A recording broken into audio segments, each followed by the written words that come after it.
binkin heɓata ko waɗe ordinateur to dego sali so binkin heɓata ko waɗe ordinateur to ɗuma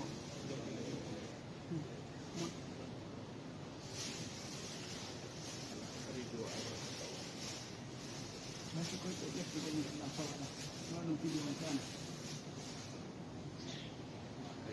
ok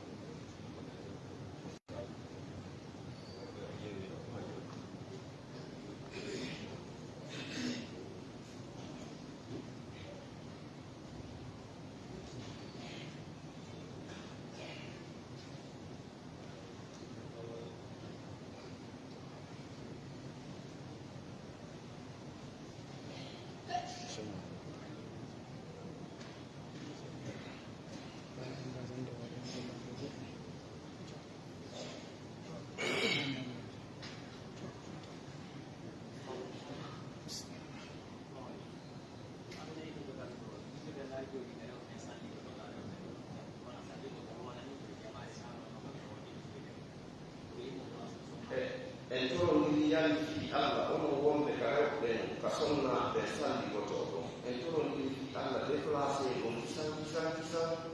yandi si tawi en nanaki tayasi ton wonɓe ka dampude wono nantiɓe ɗon déplacé kisa ka sonna ɓe salligotoɗo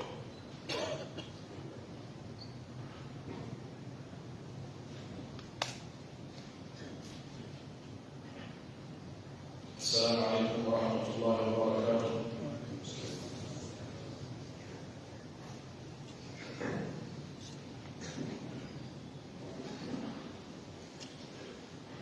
الله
حي على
الحمد لله رب العالمين. الحمد لله الذي أنعم علينا بتيسير الصيام والقيام وجعل ثواب الصائم تكفير الخطايا والآثام، وأشهد أن لا إله إلا الله وحده لا شريك له ذو الجلال والإكرام، وأشهد أن محمدا عبده ورسوله صلى الله عليه وعلى آله وأصحابه وسلم تسليما كثيرا ما تعاقب الليل والنهار. عباد الله، اتقوا الله تعالى فيما تأتون وما تذرون، وتفكروا فيما عملتم في شهركم الكريم، فإنه كان ضيفا كريما قارب الزوال وأوشك على الانتهاء والارتحال، وسيكون شاهدا عليكم أو لكم بما أودعتموه من الأعمال، فابتدروا ما بقي منه بصالح الأعمال والتوبة إلى الله والاستغفار، لعل ذلك يجبر ما حصل من التفريط والإهمال. أيتي الله سبحانه وتعالى الله تدر تودو مودو سنيدو هندو ايتيدي waɗuɗo ko hana yittirede. Hiɗen jaɓnamo kanko allah e dow dendanagal nemaji makko ɗi o nemiri en ɗi o moƴƴori e meɗen. hino jeeya e ɗin bal ko ɓuri heylitude e ɗin newinangol en howrugol lewru suma e num e daragol e jemmaji mayrum juula ɓawo nde o moƴƴade e meɗen tawnugol en natugol ndu lewru. hiɗen jaɓna allah subhanahu wa ta'ala sabu o waɗi joddi ka gorka ɗo montirɗum bakkatuji e hefirɗum dunubaji e yaforɗum daaɓe. mbiɗo seedo wonde makko allah to subhanahu wa ta'ala woni ko hana rewede. o ala ka fitiɗɗo e dewal ngal wano wonirɗon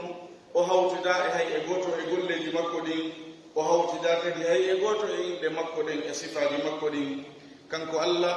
o sifori mangu e teddungal. mbiɗo seedo wonde muhammad sallllahu alayhi wa sallam ko jeyaɗo allah, ko nulaɗo makko. yo allah juulo e makko, yo allah juulo e wengure makko nden, juula e sahabaɓe makko ɓen fof, juula e kala jokkuɗo lawol makko ngol ha ñalade dangal. allahumma amin. jeyaɓe allah, hulen allah subhanahu wa ta'ala no hana hulirede noon. hulen mo ka gundo, hulen mo ka kene, hulen mo e ko huweten kon fof, hulen mo kadi e ko acceten kon. yo taw kala ko waɗɗen ko sabu kulol allah waɗirɗen, yo taw kala ko accuɗen ko sabu kulol allah woni ko accirɗen.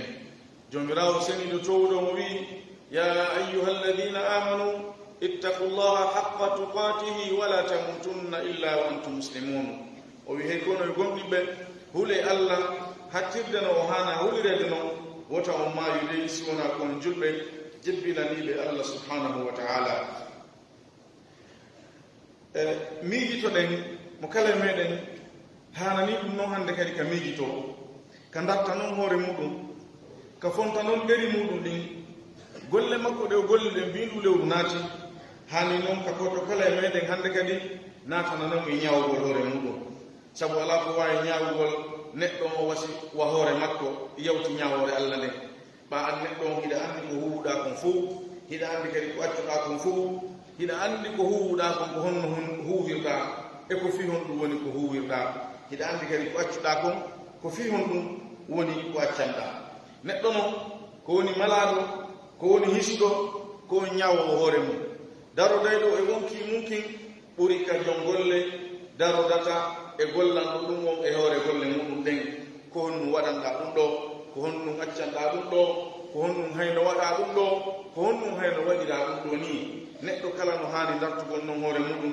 golleji makko ɗi o huwiɗi gila lewru ndum naati ha hewtino ko honto o fewndi. sabu raɓɓi ɗi lewru sumaye ndu laatino ko ndu koɗo e hoore meɗen, koɗo tedduɗo. ndu naati e jam, ndu yehi ha ndu woɗɗike, ndu ɓattike timmugol, neɓata hara ndu hujjiti. yo allah taw koye yafaɓe woni ko ndu accata. ndu lewru noon ñalɗi mayru e jemmaji mayru e dendanagal alhaaliji mayru wonoye ko seeditanto en ñande dargal. imma seeditanoyo en wondema en golli, en wakkilino, en tinnino, en laɓɓinanno allah subhanahu wa ta'ala, ma wona ko seeditoyo e hoore meɗen ndu naatuno ndu tawdi en e feere ndu tawdi en e cellal ndu tawdi en e jeyugol hoore meɗen ndu tawdi en e huttu kono raɓɓinɗinaare waɗiri ɗo waɗiriɗa waɗiri telenɗa lewru ndu ndu seedoytondu e hoore goto kala e meɗen haray noon yewnoɗen tinnoren e ñalɗi mayru ko heddi kon waɗugol moƴƴereji ɗin ɓattolgol allah dendanagal ndewe sarɗinaɗe ɗen tinnoren e nder ñalɗi ko heddaniɗu kon ɗuɗɗingol tuubugol rutto e allah subhanahu wa taala insinomo bakkatuji meɗen ko faggitiɗen insinomo raɓɓinɗinare ko faggitiɗen insinomo golleji ɗi hannoɗen huwude ɗi wawnoɗen huwude kono welsinare tun e loyere wonki e waɗɗagol cheytan neɗɗon haɗi en huwugol ɗi la allah on insinagol meɗen e tuubugol meɗen wonay ko uddana en ɗen jolɗe wonay sago ha allah subhanahu wa taala o yawtana en o yafano en o yurmina en o jaɓana en yeru ko waɗɗen kon o mawninana en o yoɓa en joddi ndi o fodini yoɓugol horuɗo jiyaɓe allah si tawi woni lewru sumaye ndum ko ɓuri ɗuɗde ko ngemayru yahi haray annen koko heddi kon ɓuri mawnude ka limore ko kañum ɓuri fanɗude kono ka teddugol ka hittugol ka mawnugol ko kañum ɓuri mawnude sabu sumaye ko sappo sakkitiɗɗe woni ko ɓuri hittude jemmaji majje on ko jemmaji ɓurɗi moƴƴude ɗin e nder jemmaji hitande nden fof yawti ɗum noon kadi kanji jemmaji ɗin heɗi mofti jemma tawo ko kañum ɓuri hittude e jemmaji hitande nden fof ɗum ko jemma laylatul qadr ɗi noon jemmaji sappo no dawa e sunnanulaɗo sallallahu alayhi wa sallam si tawno ɗiɗi naati nen aicha filli o wi kana nabiyu sallallahu alayhi wa sallam yajtahidu fi l ashri l awakhiri ma la yajtahidu fi gayriha nulaaɗo sallah sallam ɓe laatino hiɓe tinno hiɓe wakkilo e ɗi sappo sakkitiɗi ɗo ko ɓe tinnatako ko ɓe wakkilatanoko e ko wonaɗi kanji ko ɗum ɗo wonno sunna nulaaɗo on sallllahu alayhi wa sallam ɓe filli kadi hadis goo wonde nulaaɗo sallah sallam kana ida dakhala al ashr ahya layla wa ayqada ahla wa jadda wa shadda mizara ɓe laatino kamɓe nulaaɗo alayhi salatu wassalam si woni sappo sakkitiɗɗen naati ɓe wurniteno jemma o nulaaɗo noon aada muɗum jemmaji muɗum ɗin fof ko wurniteteɗi si ɗiɗo tentinirama wurnitede ɗum ko hollugol wondema hari ko wiyete ɗanagol ala e ɗi jemmaji ɗo ma hay si hino woodi hino fanɗi ha ka tawata hara fi muɗum jara hay ka woli ɓe laatino ɓe wurniteno jemma maɓɓe on ɓe findina ɓeygure maɓɓe nden ɓe tinno ɓe datto ɓe dedito ko ɗum ɗo woni sunna nulaaɗo sallallahu alih w sallam waɗugol ɓe noon ɗum ɗo e nder ɗi jemmaji ɗo tinnorgol ɓe ni noone no ɓe tinnorta e jemmaji hedditiɗɗin woni ko e nder sumaye woni ko jemmaji tawɗi wona e nder sumaye ko sabu mawnugol ɗi sabu hiɗi mofti jemma mawnuɗo jemma hanaɗo ɗaɓɓitede jemma mo neɗɗo hani coragol gurdam mum ɗon fof yo allah tawnu ɗum hayso ko nde wotere yo allah hokkumo on jemma ɗon sabu ko jemma kala heɓuɗomo haray o heɓi moƴƴere nde fof kala on faɗuɗomo haray o faɗi kadi moƴƴere hewde ina ɗon jemma noon ko jemma laylatul qadr jemma tedduɗo jemma waɗaɗo barki jemma koddoruye jemma mo alqur'ana tiɗɗina e muɗum jemma tawowo hino mawni hino hitti hino teddi ka allah subhanahu wa taala ɓuri lebbi wulure ɗi sifa on jemma ala e muɗum jemma siforɗo tippagol malaikaɓe allah ɓen hara hino wonde maɓɓe jibril alayhi salam jemma mo allah sifori kisal mo allah sifori ɓuttu ɗum ɗo fof ayeje ɓuran joli e muɗum haray noon o jemma ɗo nulaaɗo sa sallam ɗaɓɓiti o ɓe rerɗini en e ɗaɓɓutugol mo ɗum ɗon joliri golle maɓɓe joliri kuuɗe maɓɓe ɓe maki hadith selluɗo taharraw laylata alqadri fi l ashri l awakhir min ramadan ɓe maki ɗaɓɓite jemma laylatul qadri on ka sappo sakkitiɗɗen e lewru sumaye ɗum ɓe ɓeydi en feññinande ɓe maki taharraw laylatul qadri fi l witri min al ashri l awakhir ɗaɓɓite jemma laylatul qadri on e jemmaji fuujuɗi ɗin e jemmaji sappo sakkitiɗɗin ka ɓeydugol rerɗingol ɗen ka ɓeydugol laɓangol ɗen reedu nulaaɗo sa sallam ɓeydi en tentinande jemmaji jeɗɗi sakkitiɗɗin haray noon koye ɗi wonɗen ɗo ni ɓe maki alayhi salatu wassalam fa in da'ufa ahadukum aw ajiza fala yuglabanna ala sabi l bawaqi si woni goɗɗo moɗon lo'i ma o ronki o heɓi lo'ere ɓanndu ma o heɓi lo'ere wonki ɓernde nden nde lo'i seytan woni jooɗiki e hoore makko teddinimo sattinanimo waɗugol golle ɗen o gerdi e ɗum aw haaldi jeɗɗi ɓe maki ɗen ɗon ndi ko satti wo taw foole e majje fala yuglabanna ko satti wo ko satti wota o foole e jeɗɗi heddi ɗin ɓe maki hadith goo faman kana mutaharriha falyataharraha fi sabi l awakhir kala wo on laatiɗo ɗaɓɓitayɗo jemma laylatul qadre on yo o ɗaɓɓutumo e nder jeɗɗi hedditiɗɗin musidɓe julɓe o jemma laylatul qadre ko jemma mo neɗɗo hani rewɗude fi muɗum jemma mo neɗɗo hani tinnade fi muɗum ka julirde wiyama wota tahajjud on waɗe wona tahajjud haɗa ko waɗugol tahajjud ka julirde leydi allah ni fof ko nokku ka julete hayso wonɗo e nder ɓurure wonɗo e setteyagal o waɗa ɗon tahajjud makko na feere wonɗo e suudu muɗum wondi e ɓengure muɗum sunna nulaɗo sa sallam hino walanima anditen o jemma ɗo ko jemma marɗo ɓural mawgal jemma mo nulaɗo sa sallam sifori kala wo on okkaɗo mo haray okkama moƴƴerne fof kala wo on ɗalaɗo mo haray o ɗalama moƴƴerne fof yo allah okken o taw ɗallen jemma mo nulaɗo sa sallam sifi joddi muɗum ɓe maki man qama laylatul qadri imanan wa ihtisaban ghufira lahu ma taqaddama min dambi kala wo on dariɗo wurniti jemma laylatul qadri on e hoore gomɗinal e hoore hasbitagol joddini ka allah subhanahu wa ta'ala yafantemo bakkatuji makko ɗi ɗi waɗintini ɗum fof yo allah subhanahu wa ta'ala o newinan en yo allah arsuku en hawrugol e jemma on en wasodiri tinnagol wakkilo wallinen ngameɗo to wallinen haaɓendi to wallinen téléphone ji ɗin e connexion ji ɗin to taw o jemma ɗo naatu jemma ka koddori on eɓɓete ɗon hara an ko ka téléphone ma wonɗa e hirude hara hiɗa jooɗi hiɗa darde télévision ma hiɗa jooɗi hiɗa huɓiti wure on ataya haray a perdini hoorema a janfike hoorema a jalkiti hoorema a waɗi hoorema sago gaño mawɗo on ko cheytan haray a waɗi hoorema sago cheytan allah subhanahu wa ta'ala dandu en aqulu qawli hada wa astaghfirullah li wa lakum wa li sa'il muslimina min kulli dhanbin wa khati'a fastaghfiruhu innahu huwal ghafurur rahim.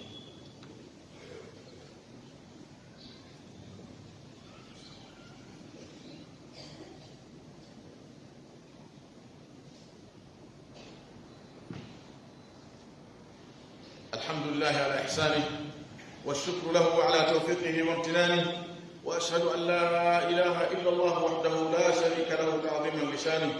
وأشهد أن محمدا عبده ورسوله الداعي إلى رضوانه صلى الله عليه وعلى آله وأصحابه وأتباعه أيتي الله سبحانه وتعالى إذن جنة مهين بلتنوم ويدو مؤيرج مكو eɗo hawrindi gollen e tabbatugo le sunna nulaaɗo sallallahu alaihi wasallam yo allah ñinnoye ɗum haa o yettitani hawre ɗum iɗen seedo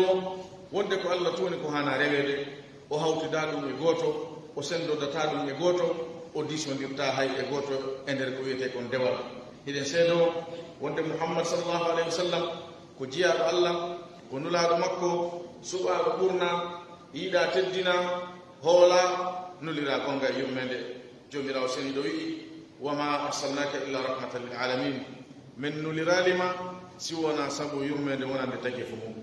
si yewti ɗum musidɓe julɓe wasiye ɓurɗo mawnude on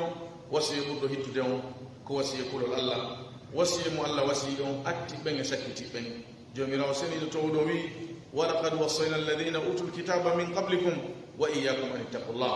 ko gonga men wasinoke ɓen hokkaɓe defte ko atti on e onon ɗo min wi on huule allah hara miɗo wasiyo hoore miɗo wasiyo goto kala e moɗon yowoti hulu allah subhanahu wa ta'ala kulol allah noon wona ko waɗirte ɗengal wigol miɗo hula allah wona tonugol on ndu wiya ko mene woni huloɓe allah ɓen kulol allah ko sifitorgol sifaji hulɓe allah ɓen ɗin no sifa ko ɗuuɗe ayaji alquran karaɓɓe ɗinde anndigol ko honɗum woni kulol allah ko waɗugol ko allah subhanahu wa ta'ala o yamima ya waɗi kon embere feere maɗa nden fof acca ko allah haɗuma ya waɗi kon pottitoɗa dendanangal e muɗum idan musidɓe julɓe lewru sumayen ɗum ndu ɓattike timmugol ndu fokkiti huccutugol hewtiga ndu waynito en ɗen toro allah subhanahu wa ta'ala yo timminiran en ndu e hoore jaɓanede e hoore malnede e hoore montanede bakkatuji e hoore rinɗinede daaɗe meɗen e natugo liite musidɓe julɓe tedduɓe no tawa eko sarɗina ka sharia meɗen sharia l' islam wondema ka timmugol ndu lewru ɗo en juula e juldere nden ko atti julugol juldere nden hino adi tonde hino yaadi e mayre ittugol zakatul fitre on ko wiyete kon muudo kon haray noon comme muudo ko sadaka laɓɓinir ɗum ɓalli sadaka tum sadaka laɓɓinir ɗum ɓalli laɓɓinir ɗum neɗɗo on e raɓɓinɗinare makko ko waɗi kon e nder lewru sumaye ɗum e faljireji ko faggiti kon e nder lewru sumaye ɗum nulaaɗo sallah sallam ɓe shar'inani en tottugol on zakat fitre ɗon fiyo ɗum ɗo wonan en yaaforane ɗum bakkatuji e fiyo ɗum ɗo wona julɓe ɓen harmir ɗum miskinaɓe nden ñalande ɗon woɗɗina ɓe ko wiyete toragol ittana ɓe nden hoyende ɗon hayso yeru nden ñalande ɗum tun haray noon o zakatul fitre ɗum hino mari ñawoje na o tigi fa lawo o gerdata na fewdo nde o fa lawo o huwata na si himo fa lawo waɗa simo fa lawo wacca haray waɗugol ɗum ko farilla waɗɗi ɗum neɗɗo kala marɗo feere ittangol hoore muɗum ittana kala mo o faggata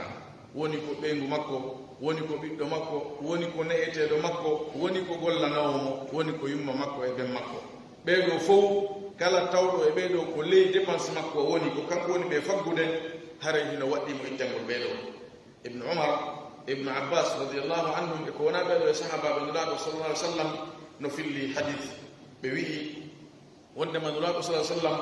farli zakatul fitre on e hoore kala julɗo o tigi o woni dimo o woni jeyaɗo o woni gorko o woni sonnaɗo farlugol ɗum ɓe wi ko tuhratan lissaimi min allahwi walrafati wa tumatan lil masakin ko laɓɓinir ɗum horuɗo on laɓɓinir ɗum horuɗo on e samakalaji e faljereji ko faggiti kon e nde lewru sumaye ɗum e ñamminir ɗum miskinaɓe allah ɓen e nde ñalaɓe ɗon idan zakatul fitre on ko tabitir ɗum dalilji noon e fof dalil sunna o hino ɗo goɗɗo nulaɗo sallam em hadis ko kadi hiɓe filla e maɓɓe ɓe wi'i farada rasulullahi sallllahu alayhi wa sallam zakat alfitre min ramadan ala kulli nafsin min almuslimin nulaɗo allah on farli zakatul fitre on e suumaye e hoore kala wonki jeyaki e julɓe ɓen amma ka aya qur'an aya moy fof meɗen annduɗen allah wi qad aflaha man tazakka wa dhakara asma rabbihi fa salla kala mo koɓe tafsir ɓen ɓe firi o man tazakka ɗo o laɓɓintiniɗo ɗo ko yaltingol zakatul fitre on ko laɓɓintinorɗo tottugol on zakka ɗon ɓe firi julde nden ɗo wa dhakara asma rabbihi fa salla julde iidi nden amma ka ijma karama koɓɓen fof hino fottani wondema zakatul fitre on ko waɗɗi ɗum al-imam ibnul mundir rahimahullah himo filli ɗum ka deftere makko wiyetende al ijma idan sikke wo ala si woni ko waɗɗi ɗum haray goto kala e meɗen yo heblano ɗum ɗon yo waɗu ɗum ɗon ka husban muɗum haray noon ko e honɗum woni ko ittete zakatul fitre wona e noone ko tigi faala o ittata ko e ñamete ɓurɗo lollude on e ñameteji leydi o tigi wuuri ɗon enen leydi meɗen ndi ɗo ko maaro ko woni ñamete ɓurɗo lollude on maaro noon noone mo o tigi itti wo e maaroji wonaji ñamete ɗi ko ɓuri noon labede ko ɓuri timmugol ka yettugol nema allah on ko ya ittu zakatul fitre on e maaro ko ñamata kon wona noon ko waɗɗi ittutu ko waɗɗi kon ko ya ittutu maaro e maaroji wonaɗi ñamede ha wona maaroji ɗi ñamata e ka leydi ɗo ɗum ko goo amma noon ko ɓuri timmude kon ko ɓuri yettagol kon ka yettugol allah subhanahu wa taala koye taw ko e maaro ma ko suɓaniɗa ko wonki maɗa kin ɓay ko neɗɗo toujours ko ɓuri hittude kon ko ɓuri teddude kon ko ɓuri mawnude kon mo suɓanto hoore makko yo taw ko ɗum ɗon suɓantoɗa allah ɓawo zakatul fitre e zakkaji e sadakaji ko watte kon fof ko allah tedduto ɗon wonɗen e waɗande haray noon honde say kadi ɗum hana ittede no mari none ɗiɗi waɗɗagol e fewndo ka yiɗa nden fewndo ka waɗɗi ɗon ko gila ka nangue muti e ñalade sakkiti nden e nder ñalɗi sumayi gila ka lewru juldandu yaltiti ɗum woni ko ñande no gaye jeenayi woni ko ñande capantati gila ka nangue muti ɗon haray waɗɗike yaltingol zakatul fitre on hay ko ɗum ɗon hollata wondema kala resuɗo sonnaɗo ma jibinanaɗo boobo ma ɗum silmuɗo hara wona o jogɗo num ko atti nangue ñallal sakkitingal ngal e lewru sumayi ndu mutude haray waɗɗike mo ittugo zakatul fitre on no yowodiri e muɗum kadi kala wo on feƴƴinɗo ko atti huruban waɗude ko atti nangue mutude haray waɗɗaki mo sabu zakatul fitre on ko waɗɗota ko mutal nangue e ñalande sakkiti nden kala feƴƴinɗo ko atti ɗum haray waɗɗaki mo sabu o maayi ko atti e waɗɗade amma on mayɗo ɓaawo nange mutude ñande lewru ndu yaltiden nange muta ɗum goɗɗo feƴƴina ɗon hara wona yimɓe makko ɓen welsiɗo oɗo hari waɗɗake mo soni Allah ƴettitimo haray hino waɗɗi yimɓe makko ɓen ittangol mo e jawdi makko ni soni mo acci jawdi si tawi o acca jawdi ɓe ittanamo e jawle maɓɓe ɗen ɓe waɗanamo ɗum noon kamɓe kadi sadaka wonande wonkiji maɓɓe ɗi haray noon hino yiiɗa kadi ittangol reedu soni sonna o tigi no sowi no yiɗa ittugol ɗum ɗo wona ko waɗɗi Usman ibn Affan ko kanko woni ko sarɗi ɗum ɗon sunnini ɗum ɗon nulaɓe sa sallam no maki hadith selluɗo aleykum bi sunnati wa sunnati l-khulafa ar-rashidin al-mahdiyyin jogite sunna on e sunna lonti ɓelan ɓen fewɓe Allah subhanahu wa ta'ala fewni idan ɗum ko sunna Usman ibn Affan kala ko ɓen hino yiiɗi yo ɗum ɗon kañum kadi yo yaaro noon haray amma noon ko fewndu honde gila fewndu honde tawata hino sella yo itte kala ko ɓen ɓe wi hino yiɗa yo o tigi fuɗɗo yaltingol gila ka lut heddi balɗe tati ha balɗe ɗiɗi ha ñallal gotal gila ñande noga e jeɗɗi ha noga e jeetati ha noga e jeenayi neɗɗo hino yiɗanamo yo fuɗɗo fewndo ɗon ittugol sabu sayi muɗum on gila ka nangue muti juuta yeeso ton wona hakka fewndo o tigi faaloya o zakatul fitre on ko haka yiɗi on juulete ɗon gila ka yiɗi on juula hare leer gila ka yiɗi on yaha juulede haray sayi muɗum on fermama nula sa sallam ɓe makki hadith faman addaha qabla salati fa hiya zakatul fitre wa man addaha ba'daha fa hiya sadaqatun min as-sadaqat kala won tuttuɗo zakatul fitre on ko atti iidi on juulede haray ko zakatul fitre on woni ko itti kala on mo tottali ha iidi on juula haray oti ko sadaka jeyaɓe sadakaji woni ko itti haray no neɗɗo hino hani rewrude e tinnagol waɗugol moƴƴere Allah wi fastabiqul khairat aɗodire yawne waɗugol moƴƴereji ɗin wota he goto faɗinan hoore muɗum sabu sa acci ha nangue guila ka mutti ɗon si woni ɓe ittantaɓe hino ɗuuɗi limugol ɗum e ƴettugol ɗum e sendugol ɗum nowama ƴettugol jemma on fof no wawi ñandal iidi ngal naata hara ɗa wonde ronkere ɗa wonde ngorre hiɗa wonde ngamelo hara wata waɗugol wele wele iidi on no hana waɗirede noon amma si neɗɗo on welsinike o yaltinali zakatul fitre on ha woni iidi on juulama haray o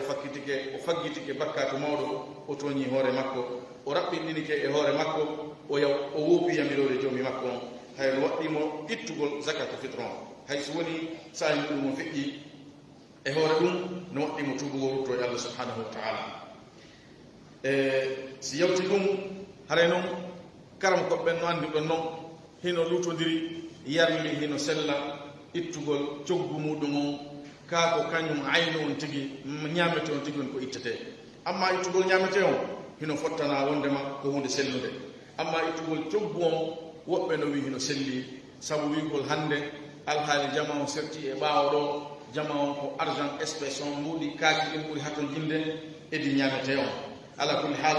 khilafu on ko neɓuɗo himo waali on heɓata hay en heɓata hay goto wawowo e mo taƴande ko on tun neɗɗo yo taƴan hoore makko so hewti e saayi ko honno taƴiranta hoore ma ɗaɓɓutugol ko woɗɗiti kon e luutodiral jokkugol ko fottana kon woɗɗitagol ko jiɓa kon no selli ka sella ƴetta ko fellita kon hino selli ɓay tun hiɓe fottani wondema ittugol ñaame toon hino selli ɗum ɗon hino selli sikke o ala hara mo ɓe yo ƴettan hoore muɗum ko sikki kon sabu neɗɗo ɗo ƴettangol hoore mum précaution ka dina makko wano ƴettita noon ka fiya kuji aduna makko kala meɗen foftutuɗo ɗo yii ka réseau sociaux no winda emboutage no causa tiɗuɗo o tefata ko gon ka ko fenande o rewrata ton ko laawol rega o rewratama lewol ngol to idan a ƴetti précaution sifani haya tefal ko gonga ka wona gonga ko yowdiri dina maɗa kan ko yowdiri aduna ma ɗon fi tu wota tongo e emboutage ko tongere dargal nde won neɗɗo on hana ƴettande précaution yoti ƴettan précaution haray ittugo zakatul fitre on ko ɓuri hande kon ko ɓuri sellude kon ko ittugol e ñamete on mo woni noon heɓani ma tawi ka woni ɗon no metti fi heɓalngol mo ɓittere ñande me muɗum haray inchallah ittugol coggu ngun kañum kadi hino sellanamo sabutode ɗum ɗa heɓaki amma noon si woni hino heɓo a itti tun coggu ngun haray a acci ko fottana no selli a ƴetti ko luutodira yarli hino selli ka sella haray noon tinnoɗen musidɓe julɓe e yawnoɗen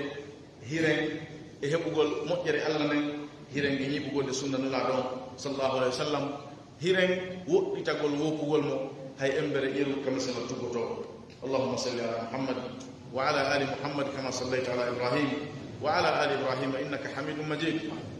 allahumma barik ala muhammad wa ala ali muhammad kama barakta ala ibrahim wa ala ali ibrahim innaka hamidum majid اللهم أعز الإسلام والمسلمين وأذل الشرك والمشركين ودمر الطغاة والفسقة والفجرة وسائر أعداء الدين. اللهم آمنا في أوطاننا وأصلح ولاة أمورنا واجعل ولايتنا في من خافك واتقاك واتبع رضاك يا رب العالمين. اللهم ول علينا خيارنا، اللهم ول علينا خيارنا، اللهم جنبنا ولاية الفجار والفساق والأشرار برحمتك يا أرحم الراحمين. لا إله إلا أنت سبحانك إنا كنا من الظالمين، لا إله إلا أنت سبحانك إنا كنا من الظالمين. اللهم إنا نحمدك على أن بلغتنا شهر رمضان، ونحمدك على ما يسرت من خلاله من صيام وصلاة، فتقبل منا برحمتك يا أرحم الراحمين. اللهم تقبل منا الصيام، وتقبل منا الصلاة، وتقبل منا الدعاء، وتقبل منا سائر عباداتنا يا أرحم الراحمين. اللهم إنا نسألك الهدى والتقى والعفاف والغنى، ونسألك الدرجات الأولى من الجنة. اللهم اجعلنا لك ذاكرين، لك شاكرين، لك أواهين منيبين، لك مخبتين. اللهم تقبل توبتنا، واغسل حوبتنا، وأجب دعوتنا، وثبت حجتنا، واسل سخيمة قلوبنا، واهد قلوبنا. لا حول ولا قوة إلا بالله. اللهم لا تدع لنا ذنبا إلا غفرته، ولا هما إلا فرجته، ولا كربا إلا نفسته. اللهم فرج هم المهمومين،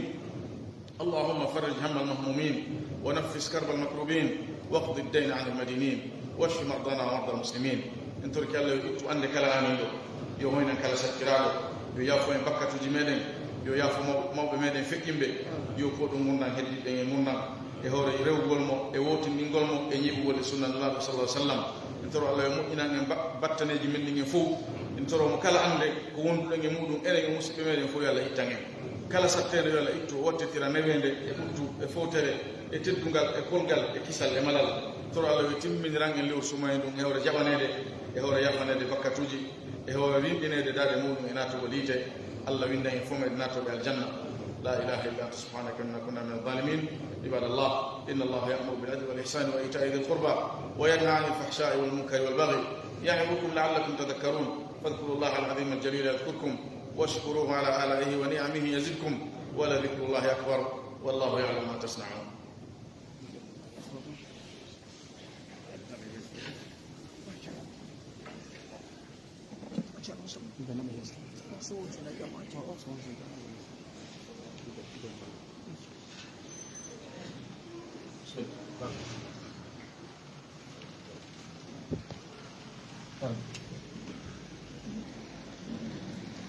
الله أكبر الله أكبر أشهد أن لا إله إلا الله وأشهد أن محمدا رسول الله.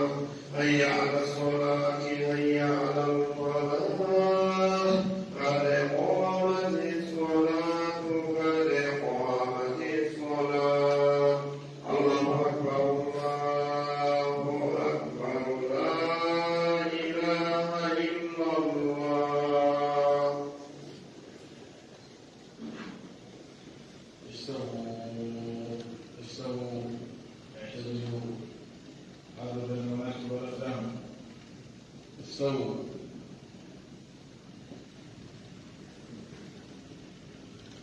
الله أكبر.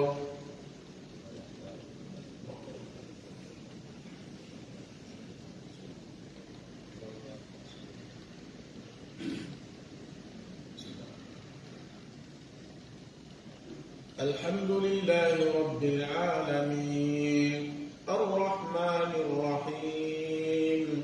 مالك يوم الدين إياك نعبد وإياك نستعين اهدنا الصراط المستقيم صراط الذين أنعمت عليهم غير المغضوب عليهم ولا الضالين.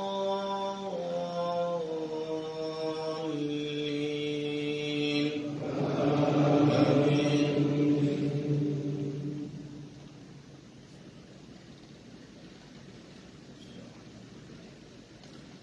سبح اسم ربك الأعلى الذي خلق فسوى والذي قدر فهدى والذي أخرج المرعى فجعله غثاء أحوى. سنقرئك فلا تنسى إلا ما شاء يعلم الجهر وما يخفى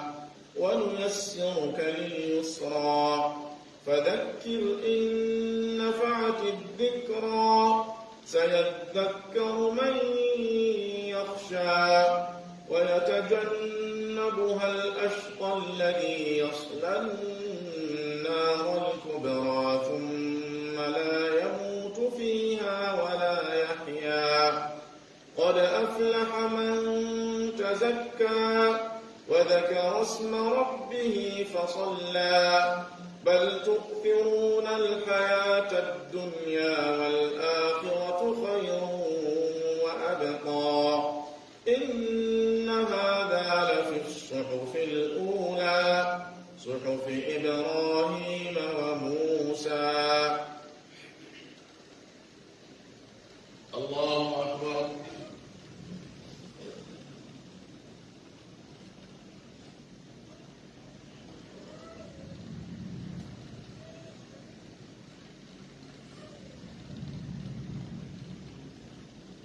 سمع الله لمن حمده.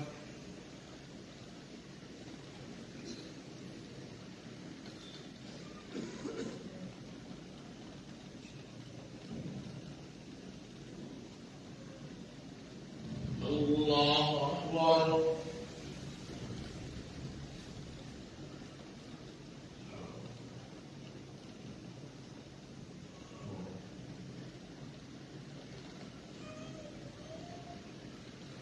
الله أكبر.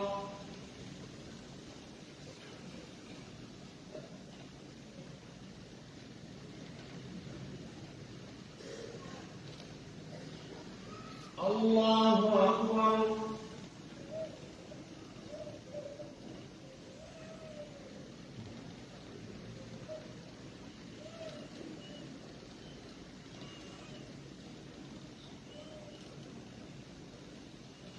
الله أكبر.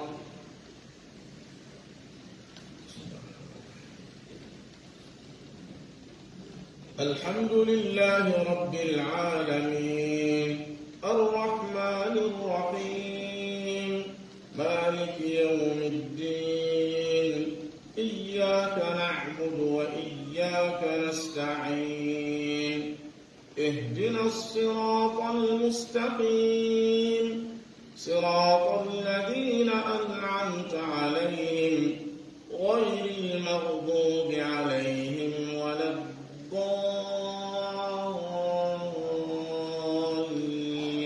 آمين.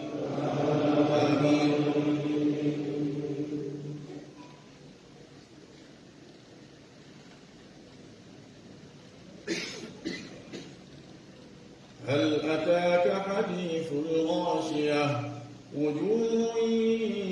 يومئذ خاشعة عاملة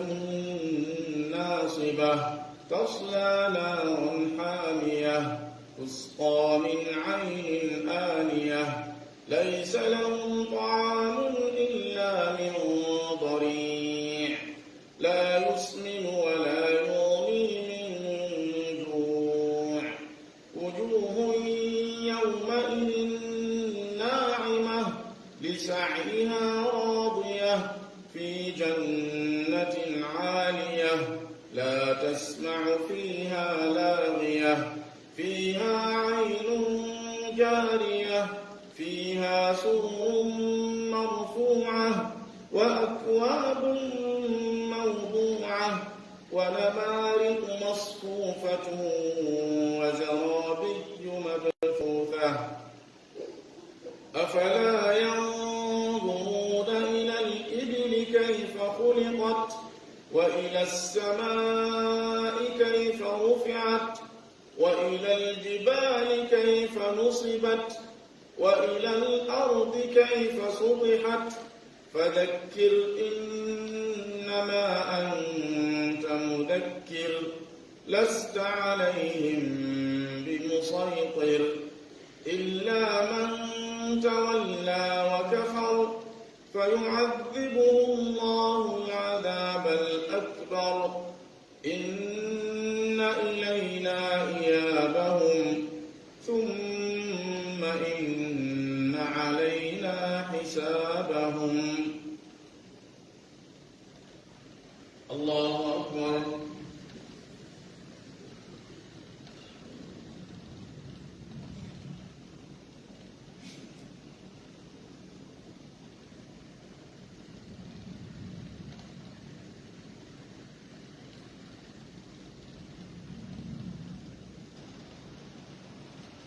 سمع الله لمن حمده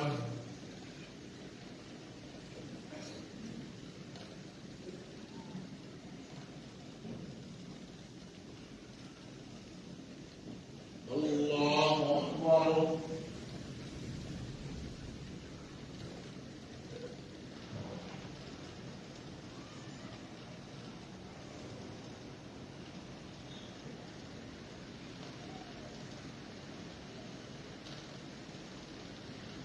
الله أكبر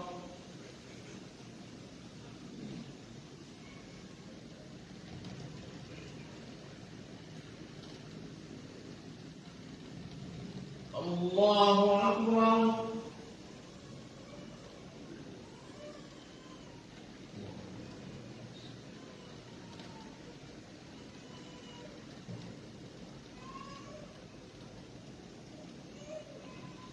الله أكبر